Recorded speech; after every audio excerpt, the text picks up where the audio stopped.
Praise the lord, హల్లెలూయా. దేవునికి మహిమ కలుగును గాక. క్రీస్తు యేసునందు నా ప్రియమైన దేవుని బిడ్డలని మీ అందరికీ ఉదయకాలపు శుభములు తెలియచేస్తున్నాను. నా ప్రియమైన దేవుని బిడ్డలారా, ఎలా ఉన్నారు? మన ప్రభు చాలిని దేవుడిగా ఉండి ఇంతవరకు ఆయన మనల్ని తన కృపలో దాచి భద్రపరిచారు. ఇక రాబోతున్నది ఎండాకాలం.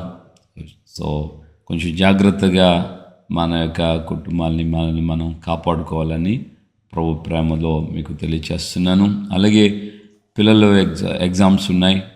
సో ఆల్రెడీ ఇప్పటికీ ఇంటర్మీడియట్ పిల్లలు ఎగ్జామ్స్ అన్ని రాస్తున్నారు. అలాగే ఇక 10th క్లాస్ కూడా రాబోతుంది. సో ఆ తర్వాత మిగతా పిల్లలందరి కోసం కూడా వాళ్ళు గత సంవత్సరపు చదువు నిమిత్తమై పరీక్షలు ఎదుర్కొని వాటిలో జయము పొంది నెక్స్ట్ ఫర్దర్ లెవెల్కి వాళ్ళు వెళ్ళే పరిస్థితులు రాబోతున్నాయి.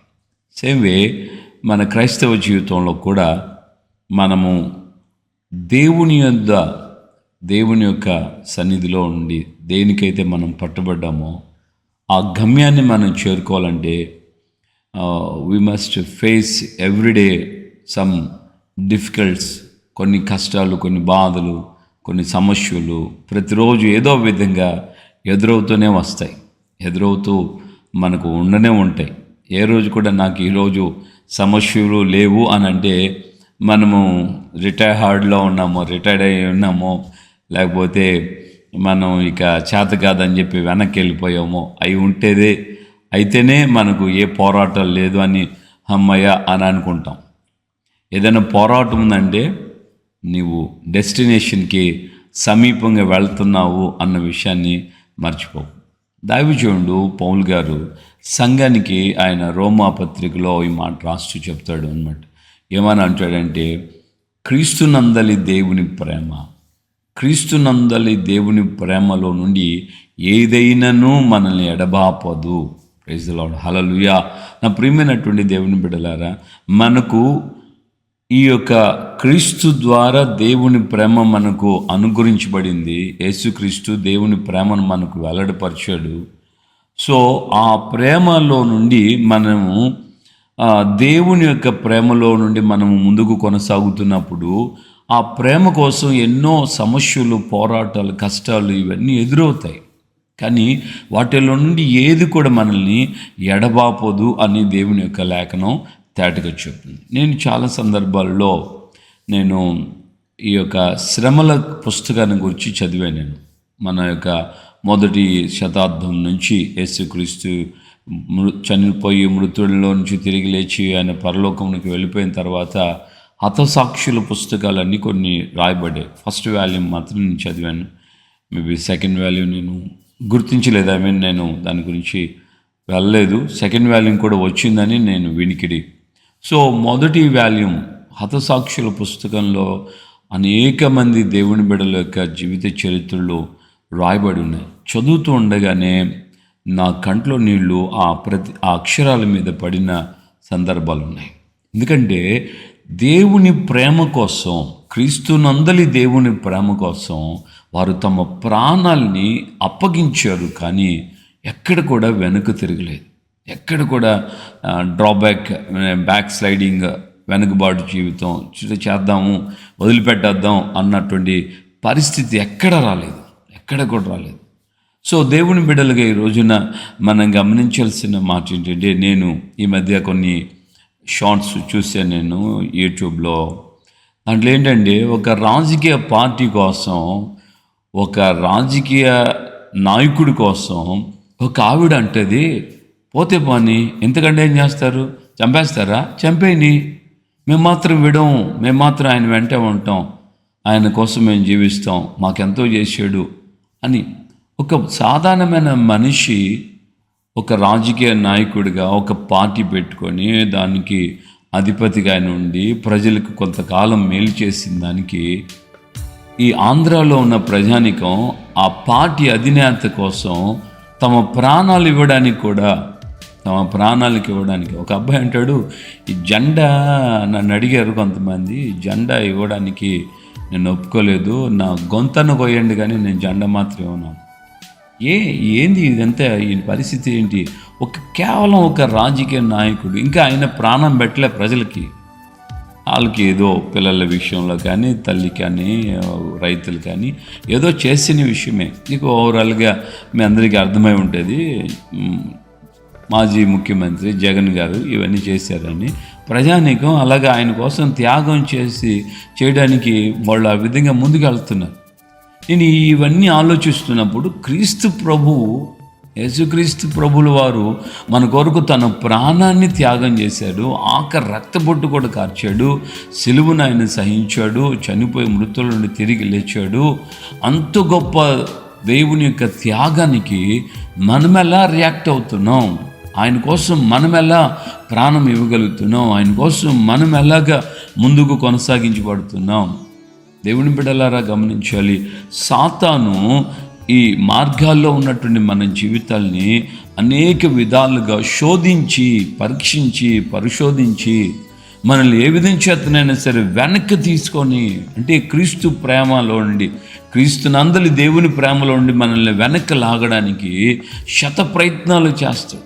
యేసయ్య కూడా చెప్పాడు. ఏమన్నాడు? యోహాను సువార్త 16వ అధ్యాయంలో ఏమంటున్నాడంటే ఆఖరి వచనంలో, లోకంలో శ్రమ కలుగును, అయినను ధైర్యం తెచ్చుకొని నేను లోకమును జయించు అన్నాడు. హల్లెలూయా.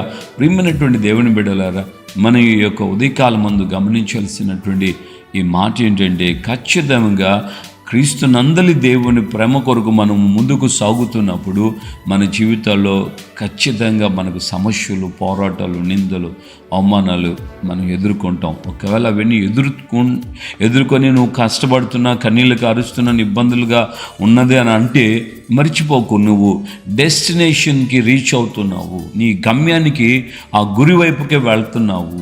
ఎంతోమంది దేవుని బిడ్డలు తమ యొక్క ప్రాణాలు ఆ విధంగా దేవుని యొక్క సన్నిధిలో దేవుని కోసం త్యాగం చేసుకున్న వాళ్ళు ఎంతోమందిని మనం గమనిస్తున్నాం. పౌలు గారు కానివ్వండి, మార్టిన్ లూథర్ గారు కానివ్వండి, జాన్ గారండి, ఇలాగ జాన్ నాక్స్, అలాగే మనం గమనిస్తే చాలామంది దేవుని కోలు, కొంతమందిని తారుబోసి సాక్ష్యాల పుస్తకం చదివినప్పుడు కొంతమంది బ్రతికుండగానే వారి మీద తారుబోసి నిప్పంటించారు. క్రూర జంతువులకి పిల్లల్ని, పెద్దల్ని, అందరినీ ఆహారంగా వేశారు. ఎంతో ఘోరమైనటువంటి పరిస్థితులు ఎదుర్కొన్న సందర్భాలు ఉన్నాయి. కానీ వాళ్ళు ఎన్నడూ కూడా క్రీస్తునందలి దేవుని ప్రేమను కాదు అని అనుకొని బయటికి వెళ్ళిపోలేదు.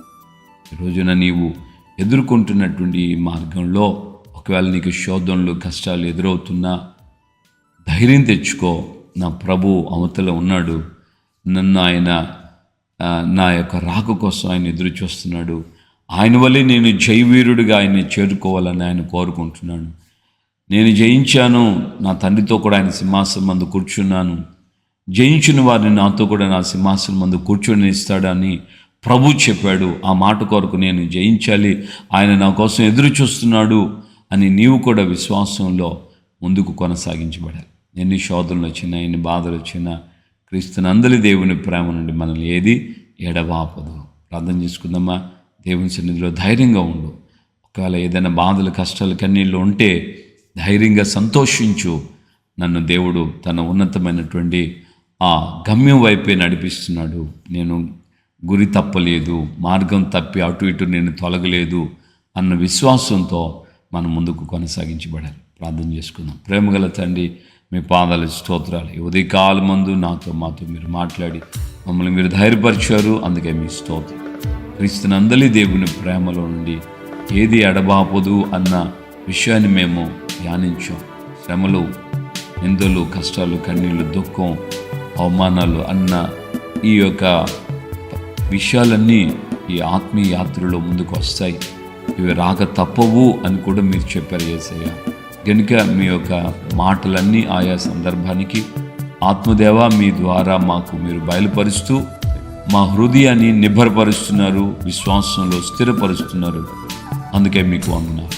కనుక నాయనా, ఈ మాటలు వింటున్నటువంటి నా ప్రియ సహోదరి సహోదరులు వారు ఎదుర్కొంటున్నటువంటి కష్టాలు, కన్నీళ్ళు, దురాత్మ శక్తుల ప్రభావాలు, సాతాను యొక్క పోరాటాలు, వీటన్నిటి మధ్యలో మీరు వారికి తోడై ఉన్నారని, వారిని మీరు చేపట్టుకొని ఉన్నారని, ఈ పరీక్ష జయించగానే గొప్ప ఆనందం, సంతోషం, రెట్టింపైనటువంటి దీవెనలు మాకు అనుగ్రహించబడతాయని మీ లేఖనం తాటిగా చూపుతాం.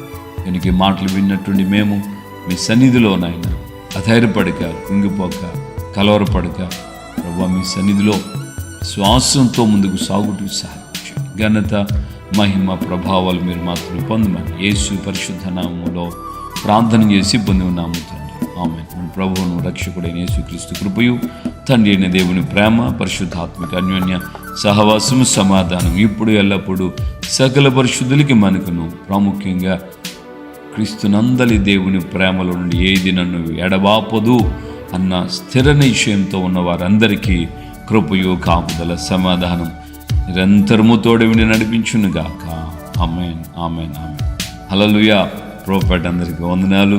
నిశ్చయం మన ప్రభు ప్రేమలో నుండి, దేవుని ప్రేమలో నుండి ఏది కూడా ఎడబాపు. ఎన్ని బాధలు వచ్చినా, ఎన్ని కష్టాలు వచ్చినా, ఎన్ని నిందలు వచ్చినా, అవమానాలు వచ్చినా నిశ్చయముగా దేవునికి తోడే ఉన్నాడన్న విశ్వాసం, ధైర్యం నీవు లేచి నీ తోటి వారిని కూడా ధైర్యపరచు, బలపరచు. మహా ఘోరమైనటువంటి పరిస్థితుల్లో చచ్చిపోతామన్నటువంటి ఆ పరిస్థితిలో పౌలు గారి జీవితంలో మనం గమనిస్తున్నాం కదా. ఆయన సముద్ర ప్రయాణంలో ఉండగానే, ఓడలో ఉండగానే 14 రోజుల పాటు సూర్యుని కూడా చూడలేదు. ఆ సమయంలో ఆయన ఒక రొట్టెని బట్టి కృతజ్ఞతాస్తుతి చెల్లించి అందరి ఎదురు దాన్ని విరిచి వాళ్ళకు కూడా ఇచ్చి ఆయన కూడా తినసాగాడు. ఆయన తింటూ వారందరినీ కూడా ధైర్యపరిచాడు. ఏ విధంగా నీ జీవితం ముందుకు సాగాలని ఎంతో కోరుకుంటున్నాను. Praise the Lord. హల్లెలూయా.